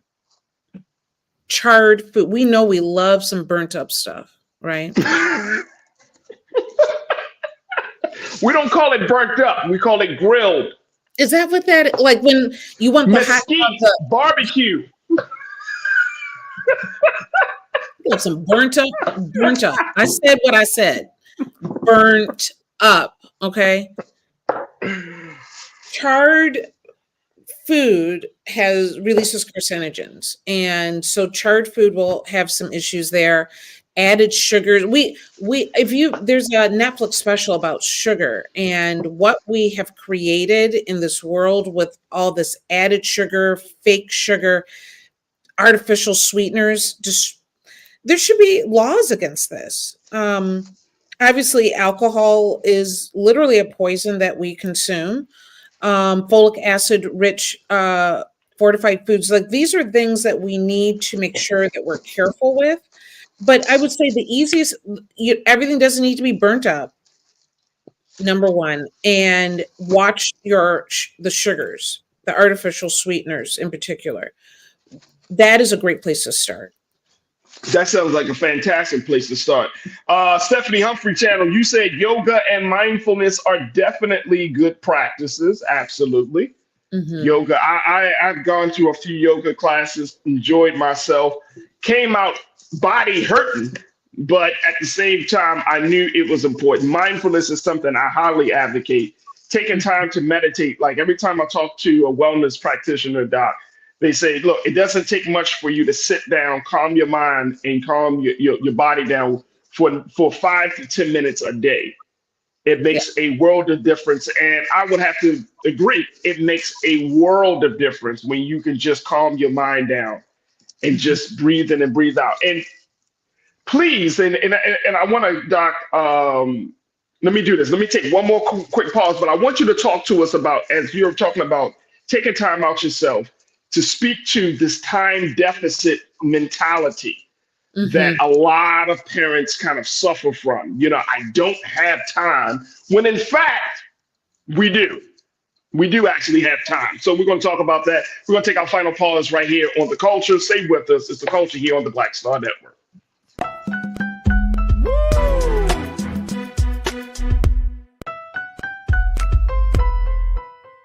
We wish to plead our own cause. Too long have others spoken for us. This is an opportunity for us to be able to speak to our issues. Y'all better understand something real quick. We ain't going nowhere. It is a continual battle that we see all across this country. Revolution will not be televised. The revolution will be streamed. All momentum we have now, we have to keep this going. He makes sure that our stories are told. Roland Martin's doing this every day. You can't be black-owned media and be scared.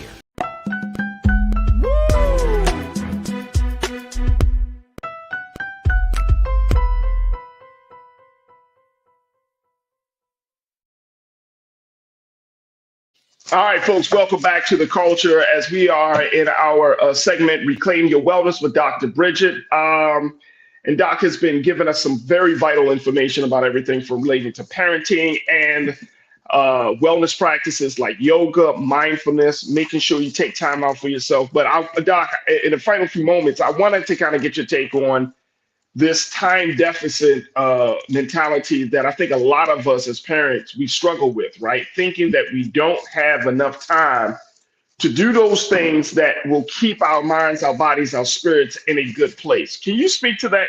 Can you help us to understand that we just have to make time for what's really important? Absolutely. So, like I said, we're in a culture that that forces us to keep going. There's more. We have to go. We have to move. There's another way of approaching life, right? And it is going to be countercultural. But I would say if you're in a space where you're being countercultural, you're probably doing something a little bit better for yourself. I mean, there's other countries that literally have siestas. Everything shuts down for a couple of hours so that people can regroup. We never stop. And so, but we'll find time sometimes for the things that are important to us. What we need to make sure that we understand, particularly as parents, is that those children are important to us. We know that, but they need to see that in action. And so with small children, taking the time to literally get on the floor and play with them, so that you are right into their space. That if we're talking about older children, taking the time to have a conversation, watch a movie with them sitting on the couch, playing a game with them if that's what they're, into, showing up. The fact of the matter is you can never get everything done. So get your top priorities, done. You should be on that list. Obviously, your family should be on that list, and you will get the job done. People respect people that make efforts to be more balanced. They see the difference. And so it is making sure that you get the sleep in. It's using your time wiser when you are at work. Because that one person in the office always want to come by and gossip. You don't have time for them. Right. Just being in the moment and staying focused so that you can leave, so that you can get to your child's game, so that you do have that quiet time in the car. So instead of taking every phone call and trying to read your phone while you're driving, allow that be your time to collect yourself. Even though you're driving, it can still be a quiet time to allow yourself to collect your thoughts. And I think that's the problem. And this is a whole different subject, so I don't want to even open up Pandora's box. But I think a lot of us are afraid to hear ourselves and afraid to hear our own thoughts, right? So everywhere we go, something has to be on to distract us from how we're thinking and what we're thinking, right? some of us really are challenged by sitting in a space quiet, nothing on, phones off. Some of us are really troubled by that. Like the idea of not focused on something throws people off. I can't do that. It's like when people say, I gotta sleep with the TV on. And it's fine. I mean, that's your personal choice. But at the end of the day, messages are still being conveyed. There's still a level of communication that's happening between your brain and what's coming across the screen. So I think that, just helping us to be like comfortable in our own skin, comfortable with your own thoughts, like that driving time you speak about. I took a walk this morning. That time, not listening to anything, just walking and taking it. And I think that makes a world of difference when you actually can be present in the moment, to hear yourself, to be present in the moment, to take in your environment. Present in the moment. Most of us are literally jumping ahead to the next moment every single second of the day, right? And when you start to appreciate and be present, everybody feels the difference. You will physically feel the difference. Your children will feel the difference. Your work, your significant, they will, if you can focus and truly listen. Most of the time you're listening to somebody, you're still looking at your phone or watching TV and saying, yeah, I'm listening. Right. We have to take, the culture is not built for your success and your happiness. Damn. It's not. I think we had this conversation before. Why don't we have universal health care? Because during the time of Truman and Roosevelt, they said, if we have, you and I had this conversation, I think. The reason we don't have universal health care is because during Truman and Roosevelt, the plan was that if we had universal health care, Black people will live longer. We can eliminate Black Americans by not allowing them to have appropriate health care. They will die. They will become ill. The culture is not built for you to do well. So you have to take it upon yourself. We have to build community so that we can do better and survive.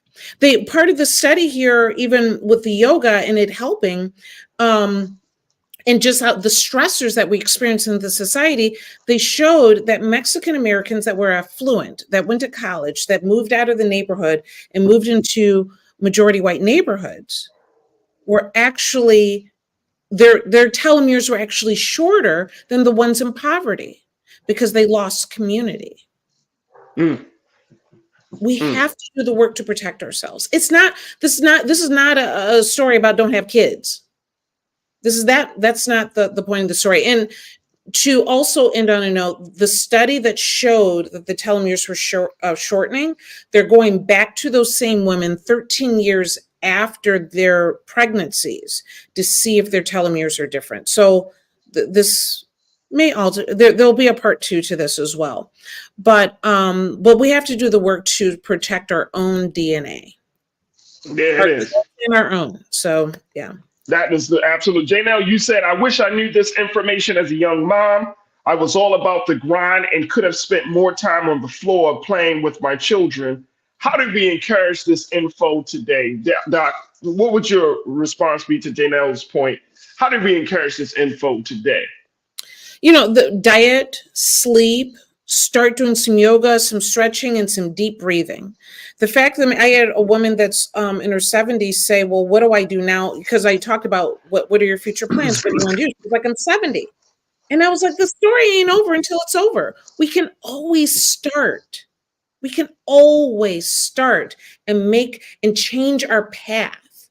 And so, yes, your children might be older and you have now an opportunity to bond with them and connect with them in a different way. So the story isn't over. Absolutely. There's always more room for growth. There is always more room for growth. Doc, I cannot thank you enough for bringing this to our attention today for this week's segment. Is there going to be an after chat tonight? Yes. So we are doing Healthy Relationships Only. We're doing it at 7 p.m. tonight because I'm partnering with a nurse friend of mine, a wellness educator, Tony out of San Francisco, and we're talking about mindful boundaries. So a nice tie into our conversation today. And so we'll continue this and get into mindful boundaries on Healthy Relationships Only, 7 p.m. on Instagram, Dr. Bridget MD. There it is. And Doc, I want to throw it out there. I know we got to close out, but are you familiar with relational intelligence? Mm-hmm. Yes. Yeah.